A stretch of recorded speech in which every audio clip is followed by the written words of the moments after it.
First, let me thank everyone for the things that have been said and the hopes and the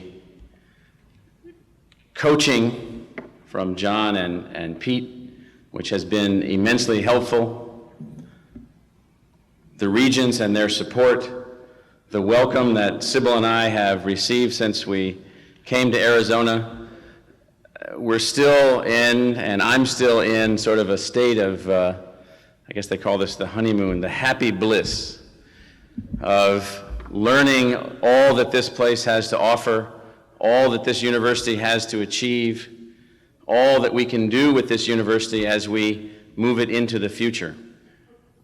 And so I feel warmly welcomed. I feel immensely excited. My energy level, which has always been something that my parents tried to contain, I don't think I was ADD but maybe. I think that it only, all of this just sort of, and I feel, the faculty at ASU and the staff will have to get used to this. This only makes me want to produce more energy. Double load my batteries. I'm immensely excited about the opportunity to be here, to be with you all, to work here, to be a part of this community, to help be a part of moving this institution forward. And so thank you very much to all of you and to all of you for being here. What I'd like to do first is welcome everyone. I know we have visitors here from other places. Welcome everyone to ASU and talk just very briefly about this place. What is ASU? We are a large, diverse, high-energy center for teaching, learning, and discovery. One of, I think, about 300 such centers on this planet that have evolved to this level of creativity, this level of energy, this level of commitment to the task of teaching and discovery. We are a high-quality academic community with a high commitment to excellence. That has been built over decades and decades of trial and error, decades of trying to pick the best faculty, decades of attracting the best students, decades of moving this institution forward at a very fast rate of change. We are a community of teachers, scholars, scientists, artists, athletes, and workers committed to two things: a high level of creativity, and we're also railroad workers. Probably didn't know that. We are building railroad tracks into a future that we can discern with less clarity than the railroad workers of the past. We are laying down this track every single day through our teaching, through our interactions with our students, through our discoveries, through our ideas, through our creative expression. We are laying down the track. The future belongs to no one. The future is determined by the kind of track we lay down. The outcome of that future rests on us. This is a great university. This is a young university. And when you put great and young together, you can move faster than the older great universities.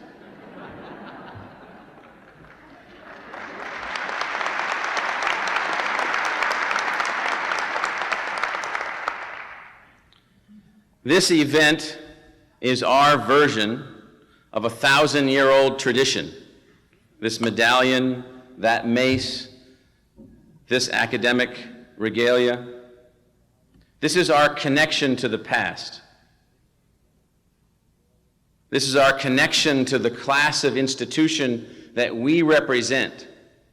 One of fewer than 80 institutions that have existed for 1,000 years or more in our entire civilization. Everything else comes and goes. We stay, we go on, we carry on, we lay the track. We are, however, 1,000 years into that history, 1,000 years into where we're headed. And what I'd like to do today is try to map out the inflection point that we're at in history, why we need to shift a little bit, and how we need to do that. But before I do that, I'd like to do two things. I'd like to recognize some folks, and I'd like to say thank you to some folks, and so I hope that you will indulge me. First, I'd like to recognize our board of regents, these individuals in the maroon-colored academic garb. These are public servants who have committed their lives to trying to make this state a better place, who have committed their lives to trying to make this university and our sister universities work. They work long hours on difficult problems and make difficult decisions as a public service without compensation. They do it because they're committed to their children, to their grandchildren, to our grandchildren. And my interactions with them have been profoundly positive, constructive, creative, engaging, powerful, and meaningful. These people are trying to do everything they can do to help us, the academic community, to succeed. And they do it because they want to, because they're driven to. And for that, I'm thankful, very thankful.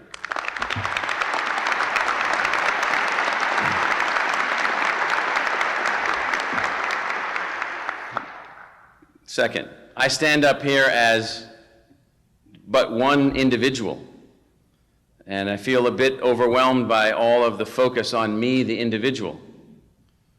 The job of president of a university of this size and this potential impact and this complexity is beyond the efforts, the abilities, the talents of one individual.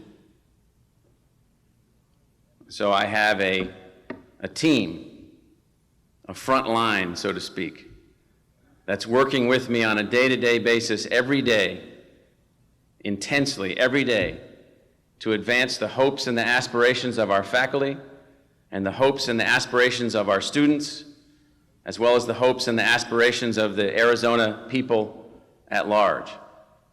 I call these folks, I call this front line the President's Working Group, and I'd like them to stand if they could. They're in different places, most of them are over there. I'd like all of them to stand.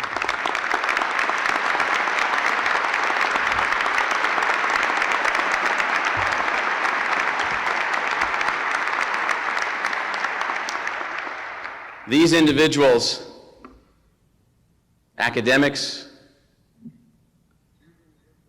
specialists, lawyers, financial experts, this is a big place. This is a complicated place. And every day we are going at it to make this place a better place.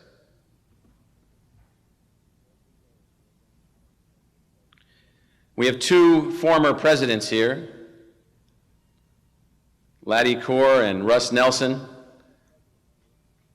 Russ and I had a discussion a few weeks ago where I was learning many, many tricks of the trade from this guy. Russ used to be the chancellor of the University of Colorado at Boulder. He's done a number of high-level construction jobs in the higher education arena.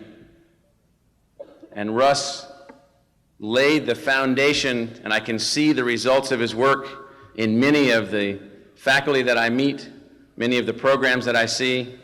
And I just want to recognize and thank Russ for his service to this university and his continued commitment to helping me. Russ.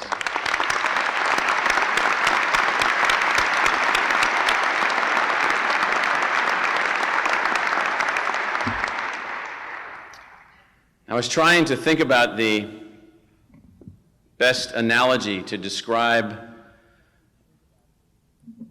my interaction of the last few months with Laddie Kaur, particularly leading up to the July 1 transition. And I remembered back when I was in high school and I was an 880-yard relay runner. Back then they still measured things in yards in track. That's a race, 2 laps around a quarter-mile track with 4 people passing off batons to each other at basically dead sprints, as fast as you can go. I was always the second runner, that's the slowest runner of the 4. But I was the runner that wouldn't drop the baton, so that's why I got selected. Laddie Kaur, who has advanced this institution immensely in the last 12 years, beyond what most of this audience can actually fully understand and comprehend. The movement of this university at the speed with which it has evolved is unprecedented. Unprecedented. So I'm selected for this job by the board, and I show up, and here's Laddie completing the first lap of this 880 relay, coming at me at maximum speed, and I'm standing in that box waiting for him to hand me the baton. And the way these races work, you have to take the baton at a certain point. You can't be in back of this line, and you have up to this point to take the baton, and if you cross that line, then you're disqualified. If you drop the baton, you're disqualified. And the person running at you is that they're not jogging, they're sprinting. And they're coming, in this particular case, they're coming around a corner. There's very little time for deep interaction in that transition box.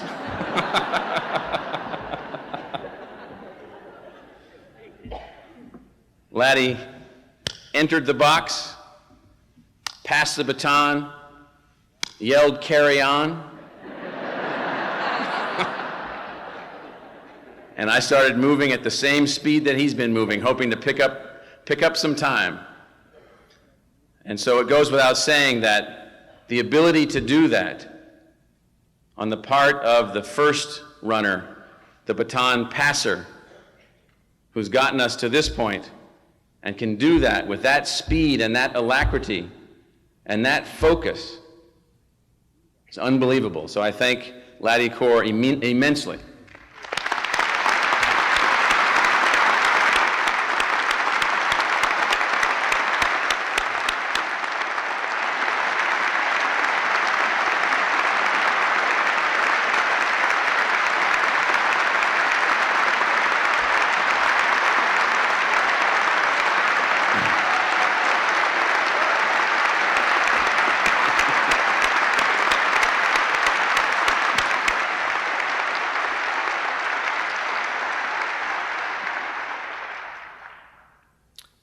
A few thank yous. Neither of my parents can be here. My mother passed away when I was a younger boy, and my father is too ill to be here. And all of my siblings are with him. He knows what I think. He knows how thankful I am. Thank you, Dad. I think he's watching on the internet. Thank you.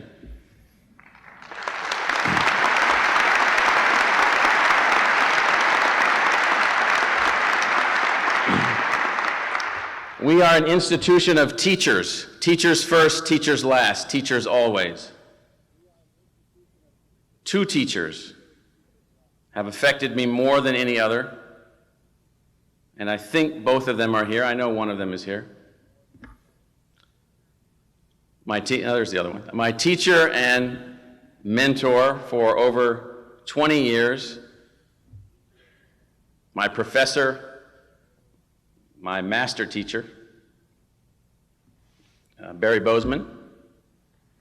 Stand up.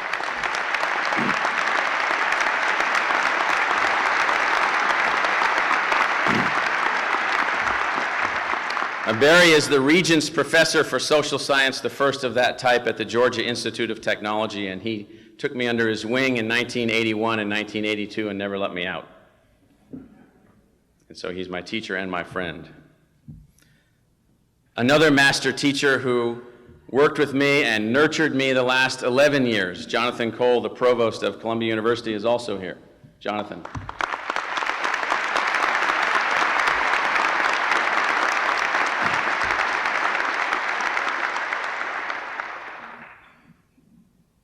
Jonathan brought me into New York City straight out of Iowa.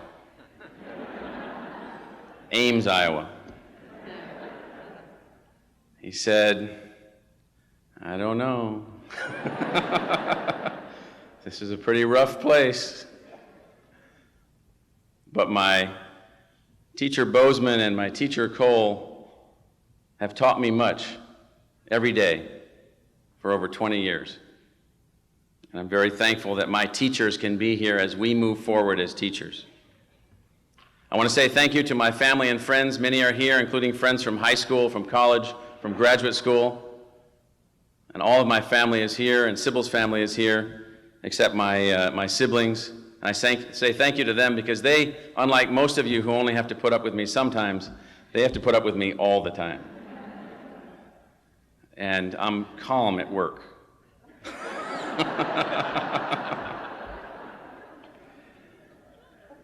My last thank you is to Sybil Francis, my wife and partner. This is a job you cannot do by yourself. She jumped in off the cliff just with me, straight into this place, totally committed, totally wanting to be a part of helping to build this university. Unbelievable, unbelievable. Thank you, Sybil.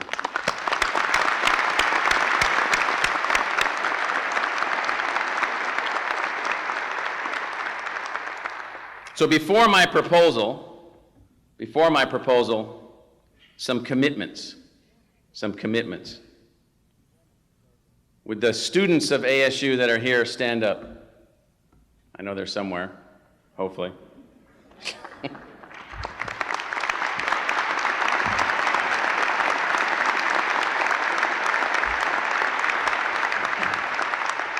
What I need from the students, what I need from you, what I need from all of the students are open minds, maximum energy, and what I commit to you with every ounce of energy that I have is to create for you a learning environment that will transform you into what you want to be, into what you want to do, to empower you, to enable you, and I commit to that as the number one objective, the number one reason that I am here, the number one reason this university exists. That's my commitment to you. To the faculty, would the ASU faculty stand up, please? Those of you that are on the ASU faculty, including those back here.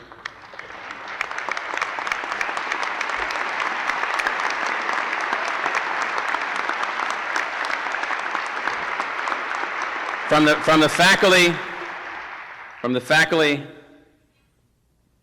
I need total commitment to teaching, total commitment to discovery, and I commit to doing everything I can to create the creative environment that you always hoped for, the creative environment that led you to graduate school, that led you to think about the kinds of things that drive you, that led you to work your way through the pain of all that it has taken you to get here. At this place, we need to create that environment, and I commit to you to work to create that environment and to find the resources that you need in that environment to be successful. Alumni, ASU alums, there must be some here.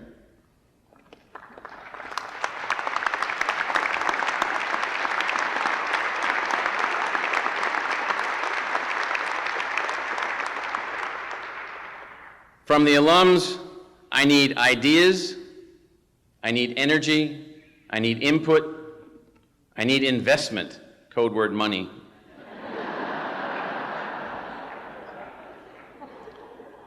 I commit to the alums to increase the value of their education by every act we take, and every step we move forward. I commit to you to reach out to you, to reconnect to you, to continue your learning processes as you move through your life with both you and your families. Elected officials. I know there's one here.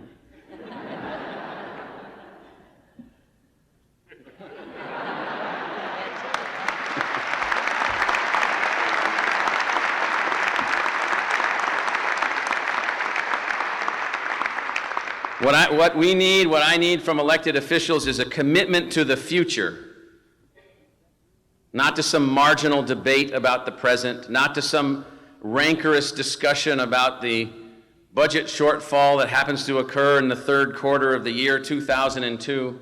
Those are problems that you work through. What I need from politicians is a commitment to the future and a focus on investment. How do you invest in the future? And what I commit to the elected officials of this state is to produce high-quality graduates that will make this place greater, and also the establishment of new means for the future, new creativity, as well as the building for the state of an unbelievable return on the investment. That's my commitment to the elected officials of this state. So, before I turn to this next part of my talk, we will have available after noon today. Virgil, how many pages long is this thing? 83 pages? No. About a 40-page white paper that'll be available in English and Spanish on my website, on the front page of the ASU website this afternoon, outlining the basic proposal that I'm going to quickly walk through right now. That'll be there to initiate discussion, to initiate input, to solicit input.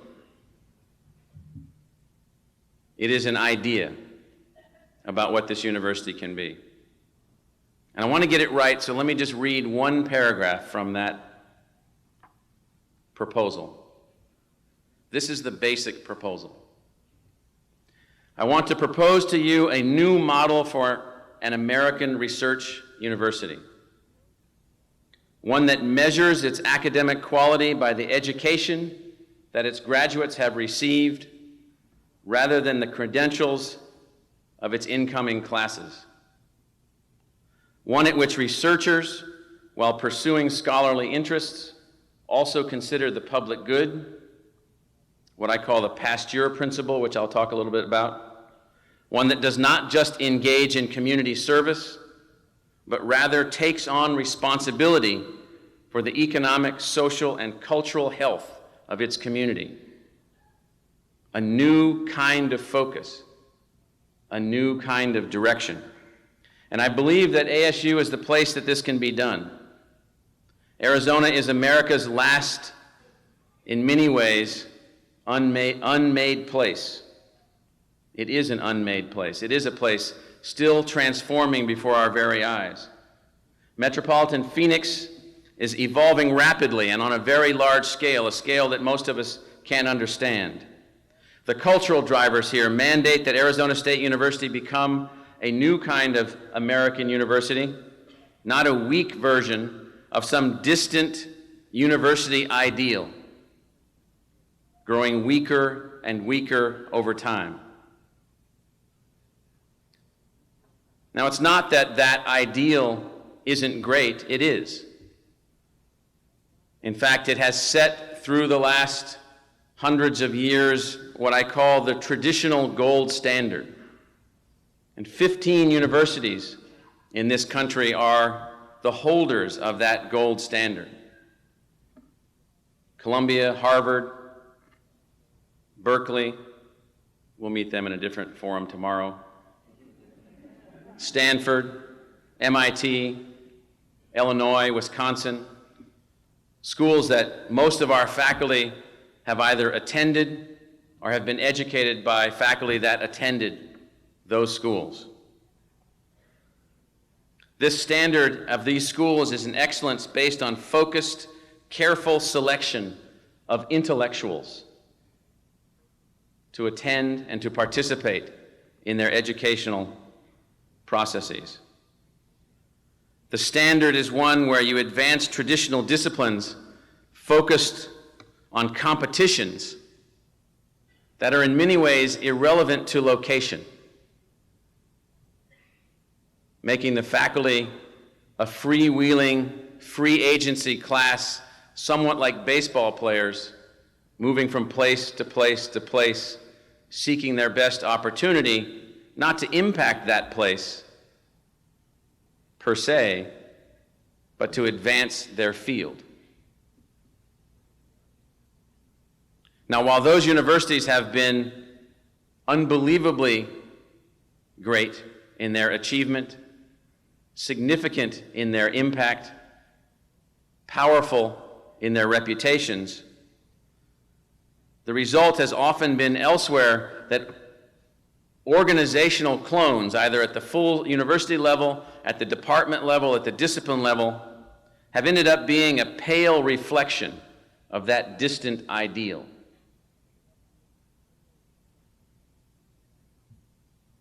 The result has been that input models, things like SAT scores, average SAT scores, whatever they mean, have become the criteria of criteria through which institutions try to outsmart and outrank each other. There's no ranking yet that I know of for the impact of a university on the lives of its community. There's no ranking that I know of yet that evaluates the impact of a university in creating social, economic, and cultural diversity. Now, while we will draw from this historic model and try to move beyond it, we will draw from it the pieces that we need, and we will move forward to work to establish a new kind of American university. An American university, a new kind of American university built here in Arizona, which will be measured not by who the university excludes, but rather by who the university includes.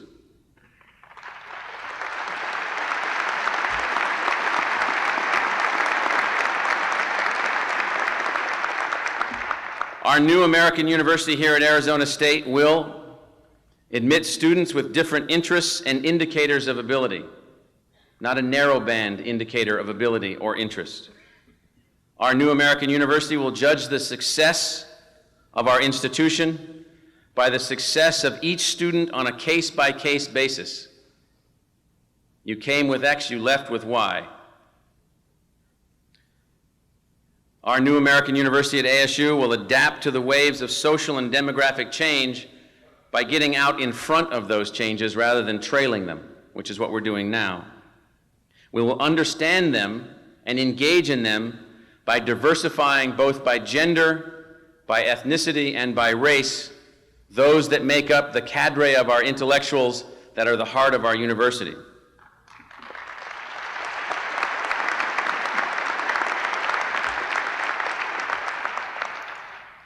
We will, in this new American university, commit directly to an environment of creativity and scholarship and teaching for the community that will stimulate economic and social diversification in our broader community. And we will focus at this new American university on building the human capital for the next few generations and the natural capital, our environment, for the many generations which require us to do that haven't even been conceived of yet. We'll do all of these things. In a sense, if these 15 original research universities in the United States are the traditional gold standard,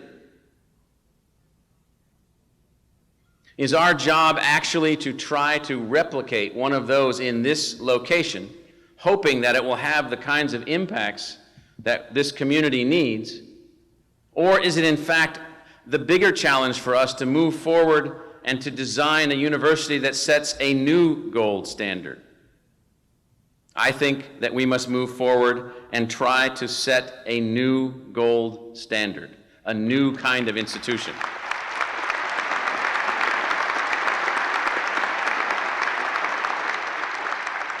What we need to do is to take the 1,000-year genetic code, and as we can not only conceptualize these days in biology, but actually do, chop it up. Pick out those pieces that we need, set aside the rest for future potential needs, and assume that we're moving into a transgenic operation here. ASU is already an unusual seed, an unusual hybrid, shaped and formed by the conditions that make up Arizona and its history.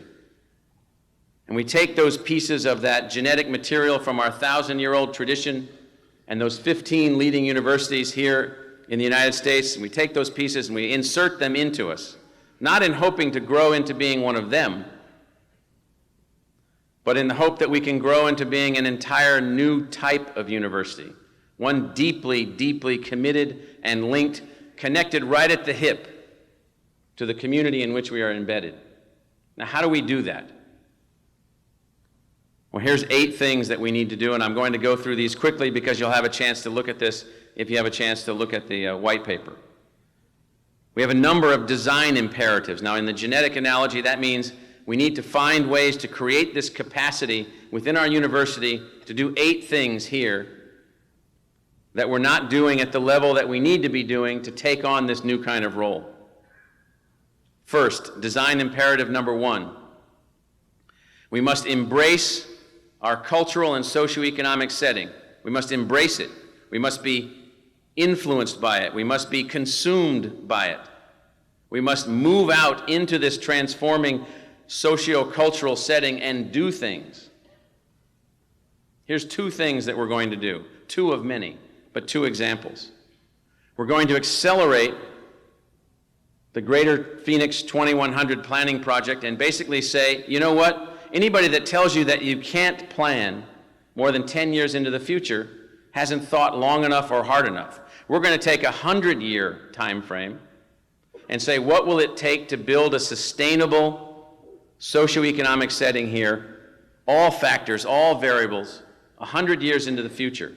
We're going to accelerate that project. We're going to work with the University of Arizona to tackle an immensely complicated project, and with Northern Arizona University also.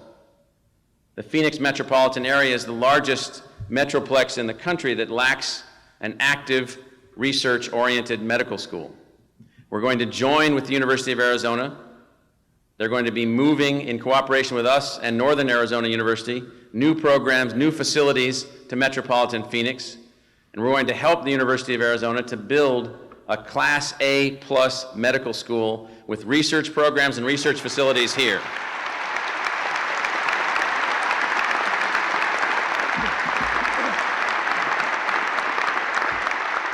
And with that medical school, for instance, we will be able to take on, for instance, the major scourge of asthma, the incidence of which is rapidly increasing in this metropolitan area, which scientists from ASU and clinicians from the University of Arizona can come together in ways that they haven't been able to come together in the past to take on a problem like that. That's what I mean by engaging in the socioeconomic setting, engaging directly in the fate and the future and the well-being of this place.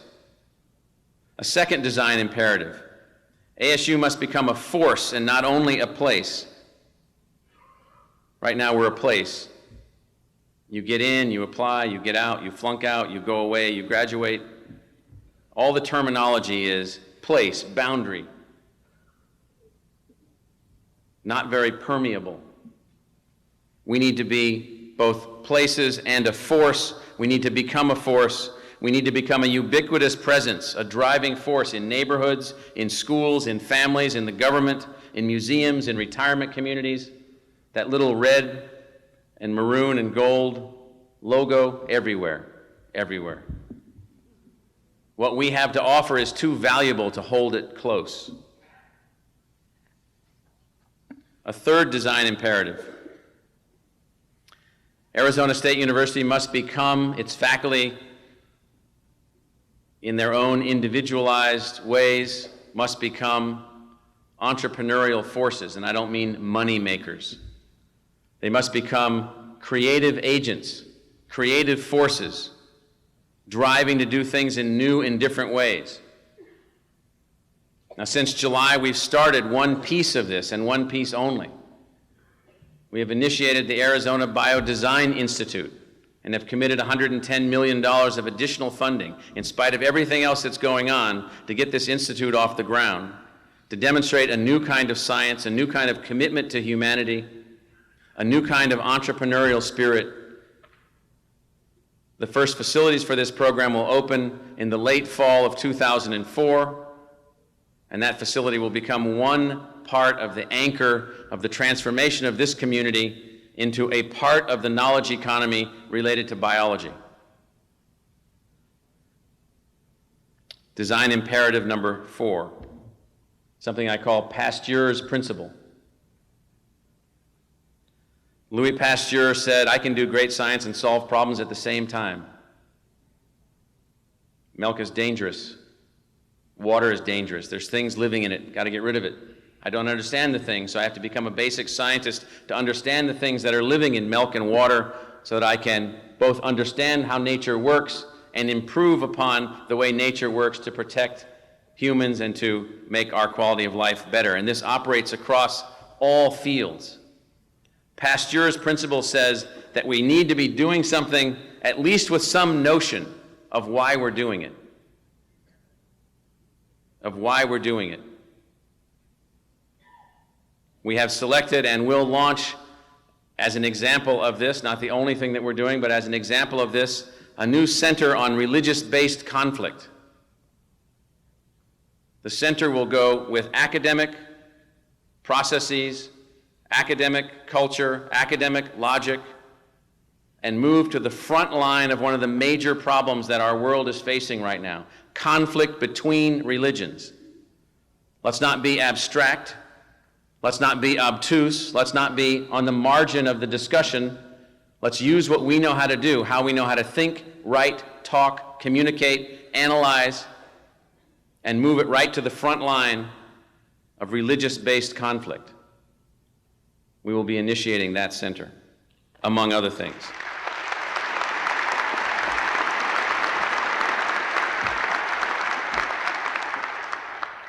Design imperative 5, which is particularly important for us, a focus on the individual. A focus on the individual. We will try to do this on all of our campuses as we evolve new programs on the East Campus and the West Campus,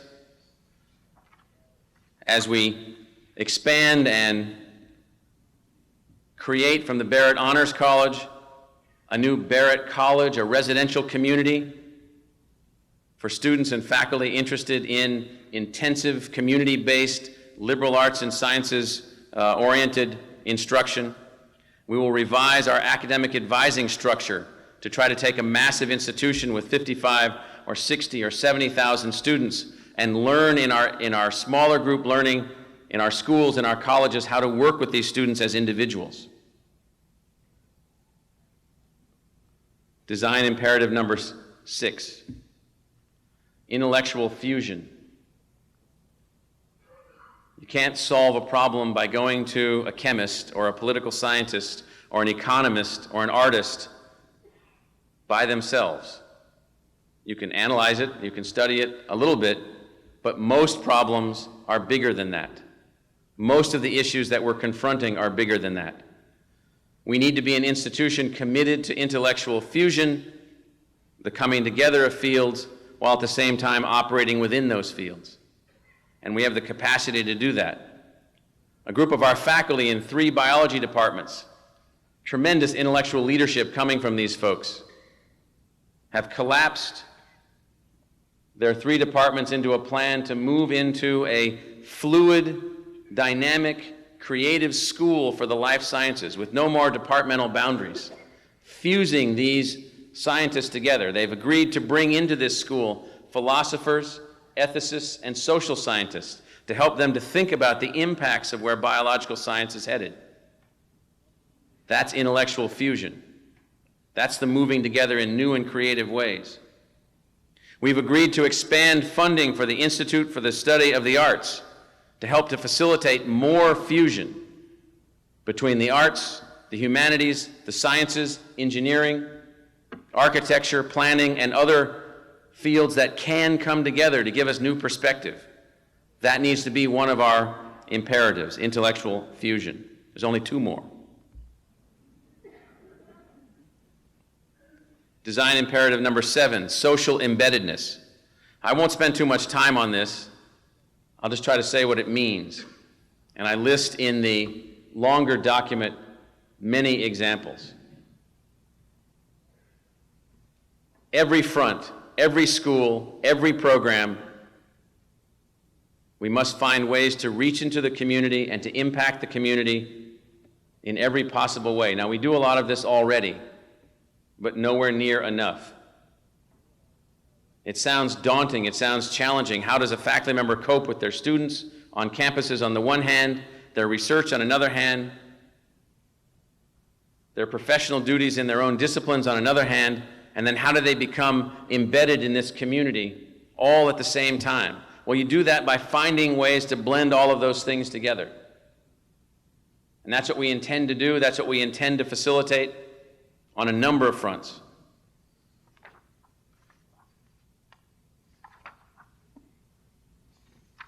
Design imperative number 8. This is a hard one to get across. It's one that seems obvious, but it's one where ASU has a long ways to go. Global engagement. The world, it actually turns out, is changing faster than Arizona. Don't know where it's headed. Talk to people that have been to China recently, Shanghai, Beijing, Hong Kong. Changes are unbelievable. Unbelievable. Changes to the south in Latin America and in Mexico. Changes that influence and affect what's going on in Arizona on a day-by-day basis. We're not yet globally oriented as an institution, and one of our design imperatives must move us in that direction. We need things like an Arizona State University Pan-American Initiative.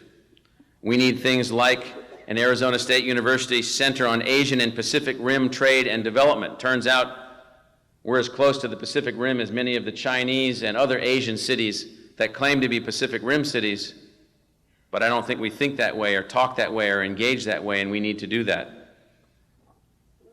We need to move the Arizona State University College of Business in the direction of moving as a global institution and thinking and teaching and acting as a global institution. Now, this is a tough problem that I'm proposing for our faculty and our students to engage. And remember, I'm offering this as a proposal. Day by day, day to day, we're going to continue to advance the institution. We're going to move forward. We're going to fund disciplines. We're going to retain faculty. We're going to attract faculty. We're going to bring more diversity to our faculty and to our student body. We're going to do what it takes to make a great university. But I think we can go one step further than that. I think we actually have the capacity to re-engineer ourselves, to reorient ourselves, to embed ourselves in this community, and to build a different kind of university, a university that sets a new identity, a new standard, a university that 100 years from now or 200 years from now, people will look back and say, that new American city of 20 million people out there in Arizona, connected to that state of California, and don't laugh, of 70 million people. That part of the blending of Latin America and North America together into a single blended culture out there in what historically has been called California and Arizona. That blended place birthed a new kind of university. It set a new standard for direct engagement, meaningful transformation, outstanding scholarship. I think we have a chance to build that kind of university here, not to try to build something that other people have built, not to try to build some model airplane that somebody gave us in the form of a kit, but to build a new kind of university, to set a new standard. And I hope that we have a chance to work on this and talk it through and think this through together as we move forward, building this new kind of American university. Thank you.